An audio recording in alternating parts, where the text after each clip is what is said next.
के पॉप एक ऐसी दुनिया जिसके बारे में बच्चा बच्चा जानता है। के पॉप सिर्फ कोरिया में नहीं बल्कि पूरी दुनिया में पसंद किया जाता है अपनी परफेक्ट लुक्स, अमेजिंग परफॉर्मेंस और ब्राइट लाइट की वजह से। पर हमें ये नहीं पता इन ब्राइट लाइट्स के पीछे एक डार्क साइड छुपी है, और आज की वीडियो में हम उसी डार्क रियलिटी के बारे में बात करेंगे।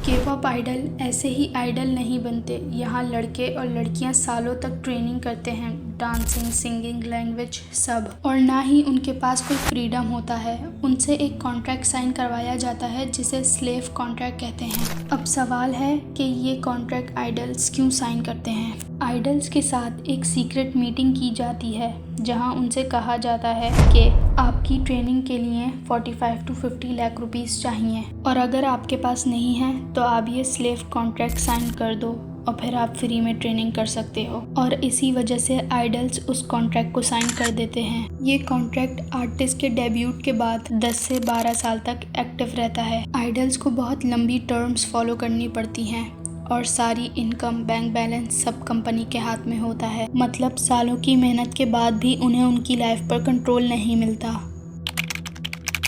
आइडल्स के पास फेम तो बहुत होता है पर उतनी इनकम नहीं मिलती, और बहुत सारे ग्रुप्स ने कंपनीज पर केस भी किया था, जैसे Super Junior, BAP, Block B, Luna और TVXQ जैसे ग्रुप्स ने। उनका कहना था उनको उनके हक का पैसा नहीं मिलता। मतलब स्पॉटलाइट्स उन पर होती हैं पर सारा प्रॉफिट कंपनी ले लेती है। एक अमेरिकन कोरियन के पॉप स्टार क्रेजी क्रेज ने अपनी वीडियो में बताया था कि उनको डेब्यूट के 3 साल के बाद तक कोई इनकम नहीं मिली थी। I made personally from music and it's $0. और ग्रुप लूना ने तो कंपनी के CEO पर हैरेसमेंट का केस भी किया था।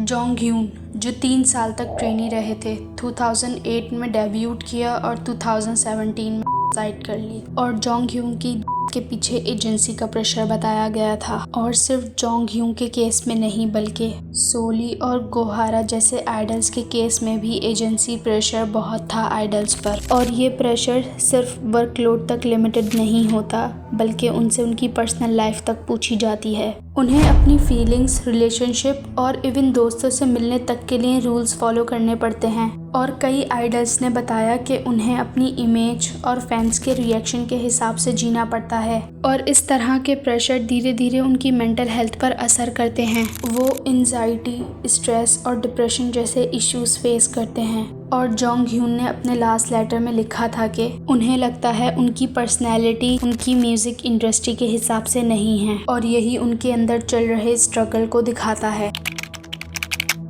के पॉप में फैंडम्स बहुत पावरफुल होते हैं, लेकिन कई फैंस का ऑब्सेशन इतना एक्सट्रीम हो जाता है कि वो प्यार से ज़्यादा कंट्रोल दिखाने लगते हैं। ये टॉक्सिक फैंस आइडल्स को इंसान नहीं अपनी प्रॉपर्टी समझने लगते हैं। आइडल्स क्या पोस्ट करेंगे, किससे बात करेंगे, किससे मिलेंगे, ये सब फैंस की मर्जी होती है। और अगर आइडल अपनी मर्जी से कुछ कर दे तो फैंस फौरन हेट मोड में चले जाते हैं।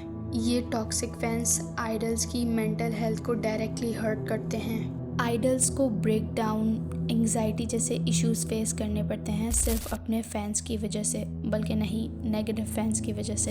एंड आई होप कि आपको मेरी वीडियो अच्छी लगी होगी। मिलते हैं अगली वीडियो में, तब तक के लिए अपना ख्याल रखें।